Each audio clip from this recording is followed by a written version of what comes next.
മലയാള സിനിമയിലെ അനുഗ്രഹീതയായ അഭിനേത്രിയാണ് ഉർവശി. തെന്നിന്ത്യയിൽ തന്നെ ഉർവശിക്ക് പകരം വെക്കാൻ മറ്റൊരു നടിയില്ല എന്ന് വേണേൽ പറയാം. 6 തവണ മികച്ച നടിക്കുള്ള കേരള സംസ്ഥാന ചലച്ചിത്ര പുരസ്കാരം ഉർവശി നേടിയിട്ടുണ്ട്. 1984-ൽ മമ്മൂട്ടി നായകനായി അഭിനയിച്ച എതിർപ്പുകൾ ആണ് ഉർവശി നായികയായി അഭിനയിച്ച ആദ്യ മലയാള സിനിമ. 1985 മുതൽ 1995 കാലഘട്ടങ്ങളിൽ വരെ മലയാളത്തിലെ ഏറ്റവും തിരക്കുള്ള നടിയായിരുന്നു ഉർവശി. മിഥുനം സിനിമയെക്കുറിച്ച് സംസാരിക്കുകയാണ് ഉർവശി. സ്റ്റാർ ആൻഡ് സ്റ്റൈൽ മാഗസിന് നൽകിയ അഭിമുഖത്തിൽ സംസാരിക്കുകയായിരുന്നു നടി.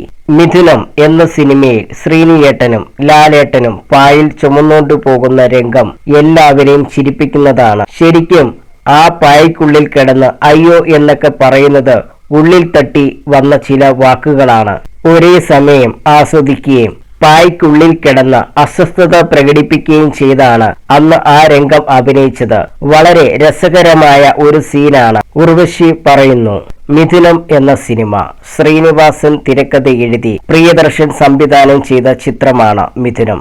1993-ൽ പുറത്തിറങ്ങിയ ചിത്രത്തിൽ സുലോചന എന്ന സുലുവായ് ഉർവശിയും സേതുമാധവനായി മോഹൻലാലുമാണ് പ്രധാന വേഷത്തിൽ എത്തിയത്.